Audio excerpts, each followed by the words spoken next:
Centralisation क्या होता है और डिसेंट्रलाइजेशन क्या होता है? सिंपल से एक एग्जांपल देता हूं मैं, घरेलू एग्जांपल से। मेरा मानना है किसी भी टॉपिक को, कॉमर्स के फील्ड में खासतौर से किसी भी टॉपिक को घरेलू एग्जांपल से समझाया जा सकता है, आपके घर के एग्जांपल से, जिसको आप दिन रात देखते हो, जिसको दिन रात आप जीते हो, उस एग्जांपल से सारी चीजों को बताया जा सकता है। जैसे मैं आपको एक सिंपल एग्जांपल देता हूं। परिवार एक मुखिया है, फैमिली हेड है। उसने कहा कि भैया सारे डिसीजंस मैं लूंगा। ध्यान से सुनिए, सारे डिसीजंस मैं लूंगा, 100% डिसीजन। एक परिवार के उदाहरण दे रहा हूं मैं।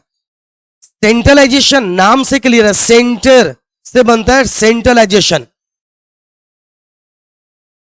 परिवार का एक मुखिया है, सपोज कीजिए एक परिवार में 7 मेंबर्स हैं। कितने मेंबर्स हैं? सपोज करिए 7 मेंबर्स हैं एक फैमिली में।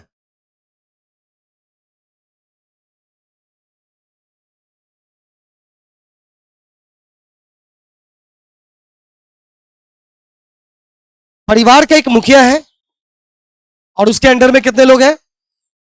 6 लोग हैं। अरे भाई टोटल 7 है, तो उसके अंडर में कितने लोग हो गए? परिवार में कुल 7 लोग हैं। अब ये परिवार का एक मुखिया कहता है, सिंपल भाषा में समझिएगा, बात को ज्यादा टेंशन के रूप में लेने की जरूरत ही नहीं है। इसका ये मानना है कि भाई सारे डिसीजंस परिवार का मैं लूंगा अकेले, किसी और को इंटरफेयर करने की जरूरत नहीं है। A to Z डिसीजंस, ये परिवार के मुखिया का नाम है, मान लो X। तो X कहता है कि 100% डिसीजन मैं लूंगा। एग्जाम्पल के तौर पे बताता हूं।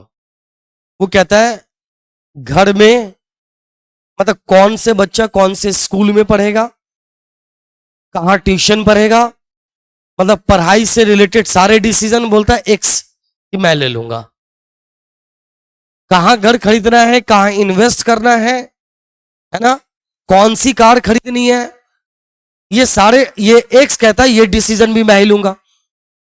फिर X कहता है कि खाने में क्या बनेगा डेली, है ना, कौन सा खाना बनेगा, किचन से रिलेटेड सामान कहां से आएगा, ये डिसीजन भी मैं ही लूंगा। ये X कहता है कि मैं सारे डिसीजन अल्टरनेटिवली मैं ही लूंगा। भाई मतलब इसने अपनी वाइफ को ये राइट, मान लो ये एक मेल पर्सन है, तो इसने अपनी वाइफ को ये भी राइट नहीं दे रखा है कि उसकी वाइफ ये भी सोच सके कि भाई किचन में क्या आएगा, या आज के खाने में क्या बनेगा, बच्चे का कपड़ा कहां से लेना है ना, कौन सी जगह पर लेना है, किस तरह का कपड़ा लेना है। ये सारे के सारे डिसीजंस को कौन कहता है? X कहता है कि मैं खुद ही लूंगा, किसी और को डिसीजन लेने का कोई राइट नहीं है। ना तो इसने अपने पत्नी को कोई राइट दिया, न ही अपने बच्चे को कोई राइट दिया। मान लो एक है, 7 में से एक ये खुद है, एक इसकी वाइफ है, तो बच्चे कितने हैं? 5 मान लेते हैं इसके बच्चे हैं, चलो, या और भी कोई फैमिली मेंबर्स हैं। इन सभी के बारे में, यानी सभी लोगों को इसने कह रखा है भैया सारे डिसीजंस मैं लूंगा। ठीक है ना। अब आइए दूसरी तरफ पे आते हैं। मैं अभी ये नहीं समझा रहा हूं सेंट्रलाइजेशन डिसेंट्रलाइजेशन क्या होता है, बस एग्जाम्पल और कहानी सुनते रहे। एक दूसरा व्यक्ति है वाई, इसका भी एक परिवार है, और इसके परिवार में, मान लो इसके परिवार में भी 7 मेंबर्स हैं। एक पर्सन है X, जिसके परिवार में कितने 7 मेंबर्स हैं। ये खुद है, इसकी वाइफ है, और 5 और भी मेंबर्स हैं, फैमिली मेंबर्स और भी हैं, कितने 5। यहां भी अब दूसरा केस है, एक परिवार और है जिसमें जिसका हेड कौन है? वाई। जिसका हेड कौन है? वाई। इसके वाइफ, 5 अलग अलग बच्चे हैं, या कोई और भी मेंबर्स। यहां भी 7 मेंबर्स हैं। लेकिन वाई क्या कहता है इसके बारे में समझिए। वाई कहता है कि देखो भैया सारे डिसीजंस मैं अकेले नहीं लूंगा, कुछ डिसीजंस इन लोगों ने, इन वाई ने दूसरे लोगों को भी लेने का राइट दे रखा है। सपोज करो इसने कहा कि भाई कहां इन्वेस्टमेंट करना है, कौन सा, कहां पे घर खरीदना है, कौन सी कार लेनी है, ये डिसीजन वाई कहता है मेरे पे छोड़ दो, ठीक है, ये डिसीजन मेरे पे छोड़ो, वो मैं लूंगा। वाई कहता है ये मैं लूंगा। अब उसने क्या कहा अपनी पत्नी को, ध्यान से देखिए, बस मैं आपको कहानी से बना रहा हूं, कुछ दिमाग लगाने की जरूरत ही नहीं है आपको इधर से उधर, बस मेरी कहानी को सुनते रहो। एक्स और वाई के बारे में बता सकते हो। एक्स कौन है? एक परिवार का एक ये भी हेड है। इसके फैमिली में कितने मेंबर्स हैं? 7। इसके एक वाइफ है, 5 बच्चे हैं, है ना।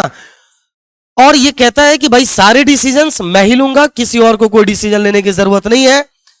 वाई भी एक परिवार का एक हेड है। इसके फैमिली में भी इत्तेफाक है कि 7 मेंबर्स ही हैं, एक खुद है, 5 इसके बच्चे हैं। वाई यहां पर इस केस में यह कहता है कि भाई ऐसा है कि सारे डिसीजंस मैं नहीं लूंगा, कुछ डिसीजंस इसने दूसरों को भी लेने के बारे में सोचा है, लेने देने के लिए सोचा हुआ है। जैसे कि कहता है ये कि घर खरीदना है, कार खरीदना है, यानी बड़े इन्वेस्टमेंट्स कर रहे हैं, तो ये डिसीजन कौन कह रहा है? वाई कह रहा है मैं ले लूंगा, ठीक है। अब इसने कुछ डिसीजंस लेने का राइट किसको दे दिया? किसको? कुछ राइट्स वाई को भी दिया हुआ है। कुछ राइट्स किसको है? किसके पास है? वाई के वाइफ के पास भी है, लाइक मिसेस वाई के पास है। एग्जाम्पल के तौर पर वाई, जो मिसेस वाई है, वाई की जो वाइफ है, वो किचन से रिलेटेड सारे डिसीजंस वो लेती है। सामान कहां से आएगा, कितने का सामान आएगा, है ना, कौन कौन सा सामान आएगा, खाने में क्या बनेगा, ये सारे डिसीजंस किसके द्वारा लिया जा रहा है? वाई की वाइफ के द्वारा लिया जा रहा है, मतलब मिसेस वाइफ के द्वारा लिया जा रहा है। इसके अलावा बच्चे कहां पढ़ेंगे, कौन से स्कूल में पढ़ेंगे, कहां ट्यूशन जाएंगे, ये सारे डिसीजन किसको लेने दिया गया है? वाई की वाइफ को ही लेने दिया गया, ठीक है ना। इसके अलावा कुछ डिसीजन बच्चों को भी राइट दे दिया गया है, भैया तुम डिसीजन, ये सारे डिसीजन तुम लो। चलो एग्जाम्पल के तौर पे, कौन सा कपड़ा लोगे, कहां से कपड़ा लोगे, ये वाला डिसीजन किसको दे देता है? बच्चों को दे देता है। ये राइट तुम्हारा है, तुम डिसाइड कर लो। समझ रहे हो? बस सिंपल सी भाषा में मुझे बताओ, आप कौन से परिवार को अच्छा मानते हो, एक्स को या वाई को? पक्का? हाँ श्योर। इजीएस्ट एग्जाम्पल, और आप समझ गए हो सेंट्रलाइजेशन डिसेंट्रलाइजेशन। ये जो वाई एक्स है ना, ये क्या कर रहा है? इसी को हम सेंट्रलाइजेशन कहेंगे। मतलब कि समझो, आप ये कह सकते हो एक्स के परिवार में क्या है? सेंट्रलाइजेशन है। एक्स के परिवार में क्या है? और वाई के परिवार में क्या है? डिसेंट्रलाइजेशन है। मेरे ख्याल से समझ में आ गया होगा, है ना। इसका मतलब अब मैं डिफिनेशन समझाता हूं, मेरे ख्याल से समझ में आ गया होगा 100%। अब बहुत ज्यादा मेहनत करने की कोई जरूरत नहीं है। एक्स के परिवार में क्या है?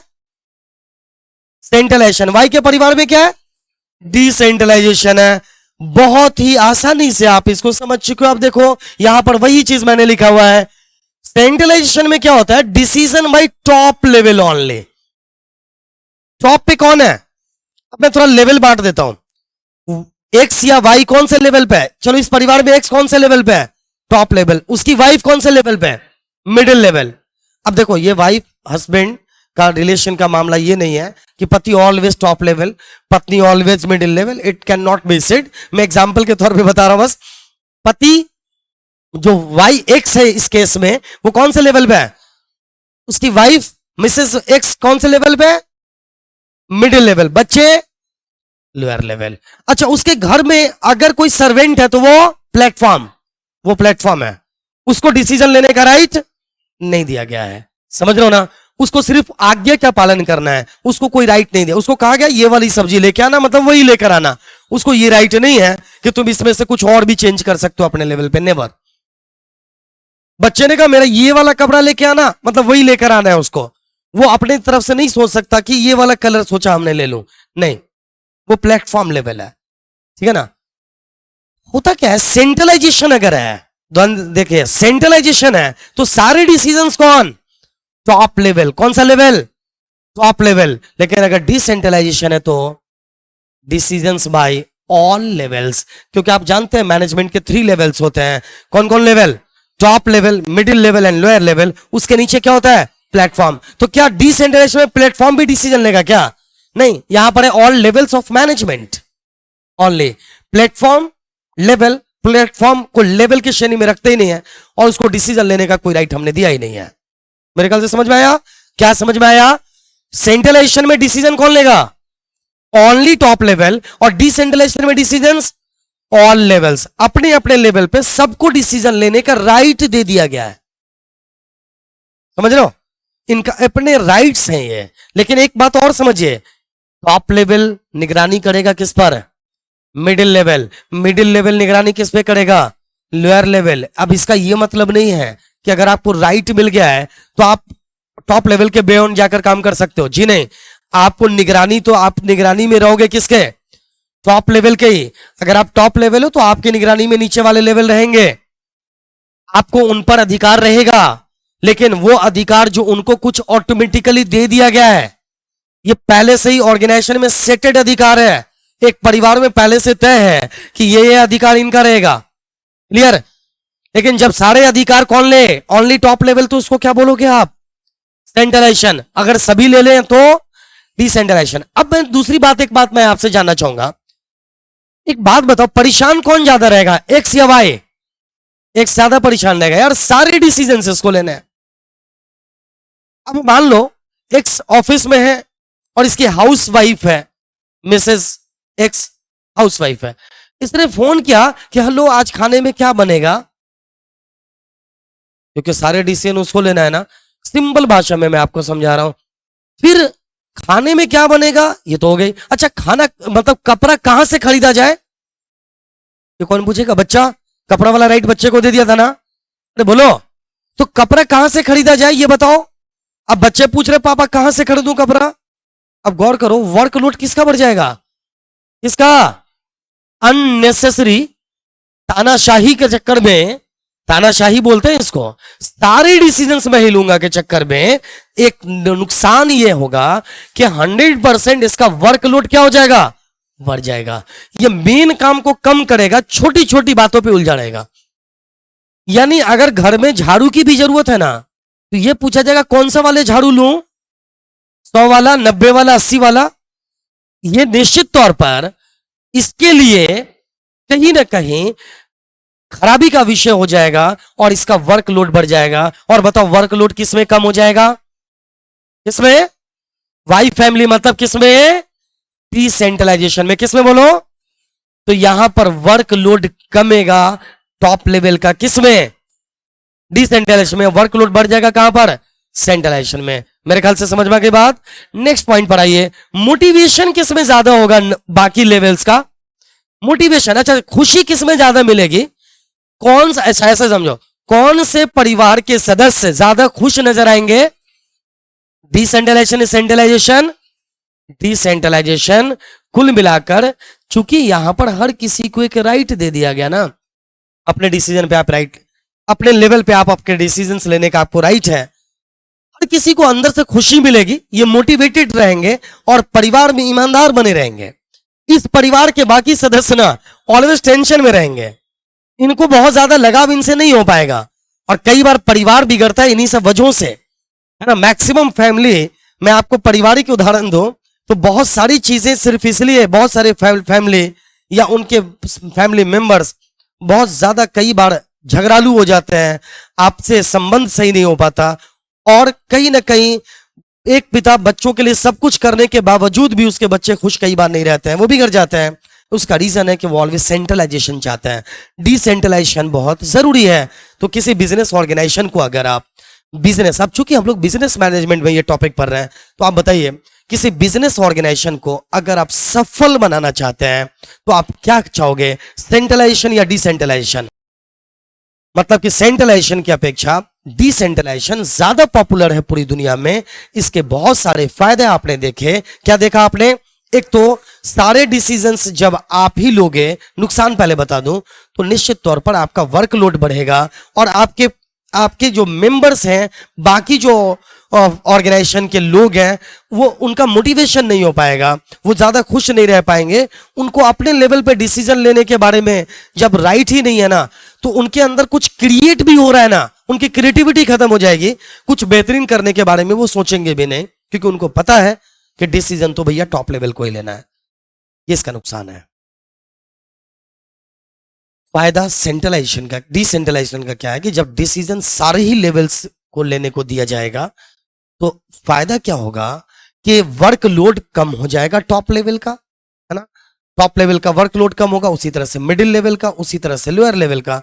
तो वर्कलोड टॉप लेवल का कम हो जाएगा और साथ में उसके मेंबर्स भी मोटिवेटेड रहेंगे, मतलब उनको एक कॉन्फिडेंस भी रहेगा, उनका मोरल वैल्यू भी हाई रहेगा, उनको लगेगा कि हमें भी कुछ लायक समझा जाता है और हमें जिम्मेदारी दी जाती है। क्लियर।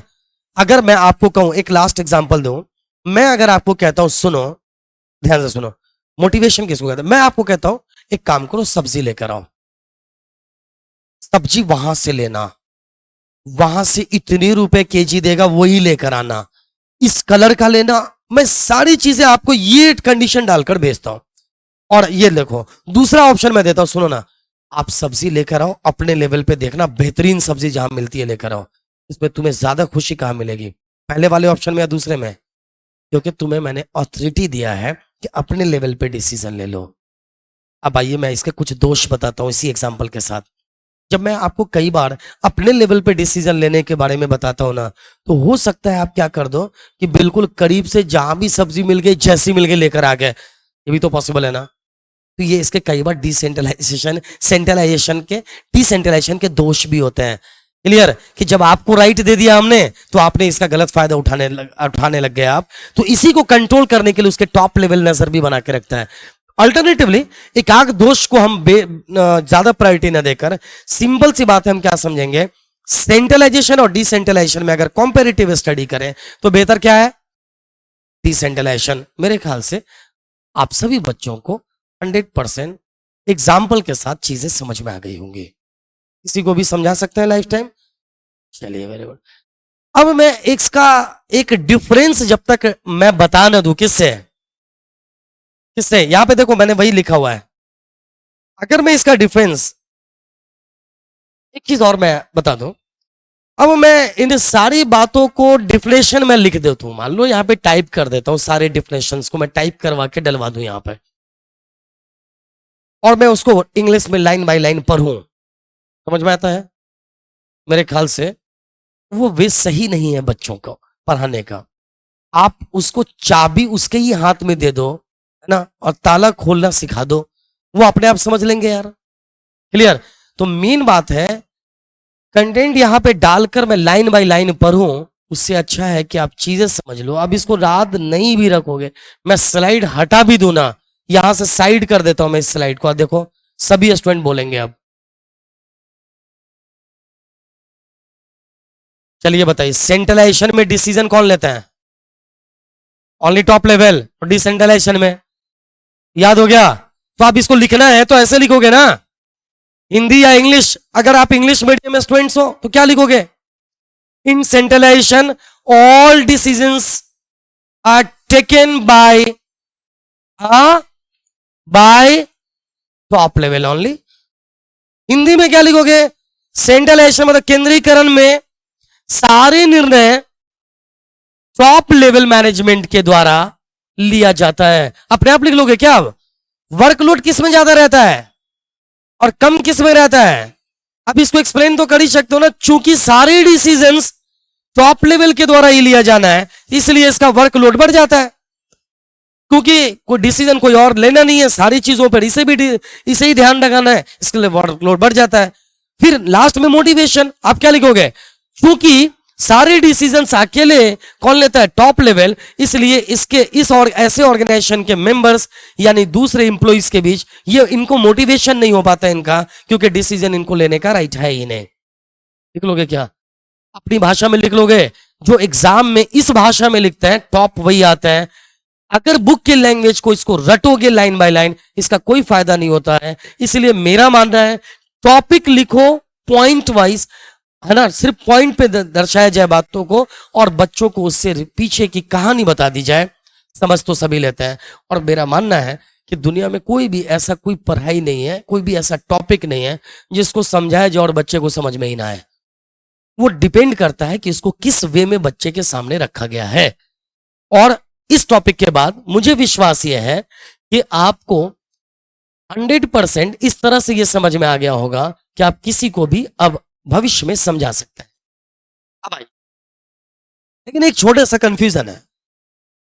डिसेंट्रलाइजेशन में भी ऑथोरिटी सारे लेवल को होता है, अरे होता नहीं होता है। और डेलीगेशन ऑफ ऑथोरिटी में भी ऑथोरिटी अपने से नीचे लेवल वाले को दिया जाता है। दोनों एक ही है क्या या अलग अलग है? क्या बताया था? डिसेंट्रलाइजेशन से पहले आपने अच्छा सुनो, डिसेंट्रलाइजेशन में क्या होता है? ऑथोरिटी सारे लेवल्स को होता है, अरे बोलो, ऑथोरिटी सारे लेवल के पास होता है नहीं होता है? डिसीजन लेने की ऑथोरिटी हर लेवल को दे देते हैं, लेकिन और साथ साथ डेलीगेशन ऑफ ऑथोरिटी में क्या होता है? इसमें भी ऑथोरिटी अपने नीचे वाले को लेवल को दिया जाता है। तो फर्क दोनों में है या दोनों सेम है? दोनों अलग अलग है, सेम नहीं है, और इसी डिफरेंस को समझने की जरूरत है।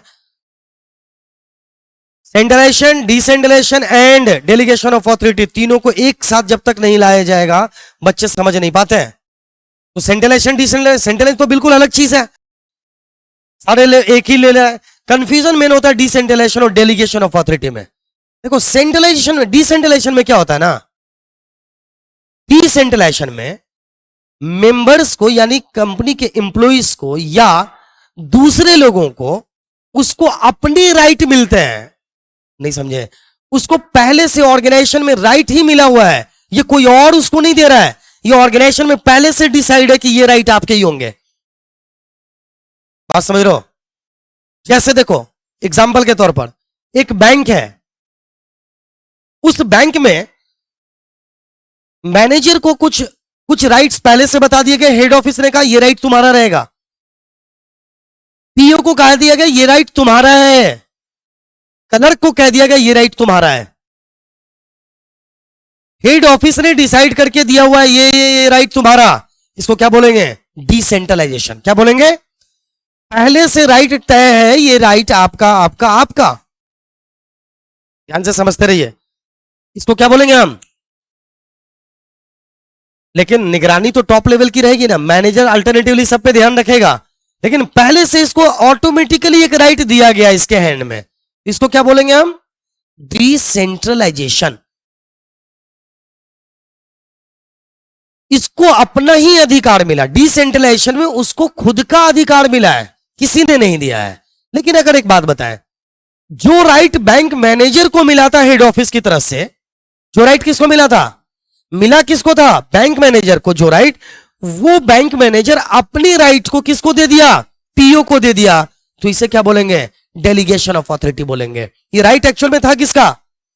बैंक मैनेजर का। दिया किसको? पीओ को। तो इसके साथ साथ उसको कुछ राइट्स के साथ कुछ ऑथोरिटी भी, मतलब राइट जो दिया गया, रिस्पॉन्सिबिलिटी दी गई तो ऑथोरिटी भी दी जाएगी, ऑथोरिटी दी गई तो रिस्पॉन्सिबिलिटी भी दिया जाएगा।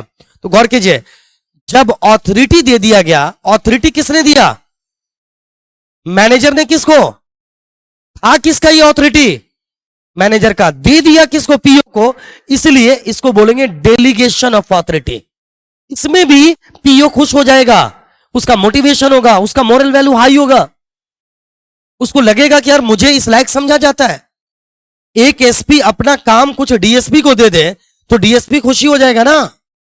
जो राइट एसपी का था उसने डीएसपी को दे दिया। सरकार ने, अब इसको दूसरे एग्जांपल से समझाता हूं, सरकार ने पहले से तय कर रखा है कि एसपी के क्या राइट्स होंगे, डीएसपी के क्या राइट्स होंगे, ठीक है ना। या चलो अभी एसडीएम वाला मामला बड़ा पॉपुलर हो रहा है, डीएम के क्या राइट्स होंगे, एसडीएम के क्या राइट्स होंगे, ये सरकार ने पहले तय कर रखा है ना। क्लर्क्स के क्या राइट्स होंगे, ये सरकार ने तय कर रखा है, ठीक है। इसको बोलेंगे डेलीगेशन ऑफ, सॉरी, डिसेंट्रलाइजेशन। इसको क्या बोलेंगे? लेकिन गौर कीजिए, अगर डीएम ने अपनी कोई ऑथोरिटी किसको दे दिया? डीएम को दे दिया कि एक काम करो, ये ऑथोरिटी तुम्हें देता हूं मैं, इसे क्या बोलेंगे? डेलीगेशन ऑफ ऑथोरिटी बोलेंगे। इसमें भी वर्कलोड कम हो जाता है, इसमें भी नीचे वाले सब ऑर्डिनेट्स का मोटिवेशन होता है ना। और इसमें भी डिसीजन अगर किसी और को लेने दिया जाए तो निश्चित तौर पर वर्कलोड टॉप लेवल का तो कमी होगा ना। तो कहने का सेंस यह है कि अंतर देखिए डिसेंट्रलाइजेशन और डेलीगेशन ऑफ ऑथोरिटी में क्या हो गया? डिसेंट्रलाइजेशन में इंप्लॉइज को यानी ऑर्गेनाइजेशन के मेंबर्स को उसको अपना राइट मिलता है, और डेलीगेशन ऑफ ऑथोरिटी में दूसरे का राइट इसको तत्कालीन दिया जाता है। समझ में आ रही बात? कोई शक है इसमें? तो मेरे ख्याल से डेलीगेशन ऑफ ऑथोरिटी भी आप समझ गए होंगे। तो 3 टॉपिक आपने समझा, कौन कौन सा जल्दी से बताइए? Centralisation, decentralisation and delegation of authority. Clear है? अब मुझे आप लोग बताएंगे किसी भी की, अगर आपको लगता है कि कहीं पे भी किसी भी तरह की कुछ प्रॉब्लम है जिसको आपको समझने की जरूरत है तो आप पूछ सकते हैं।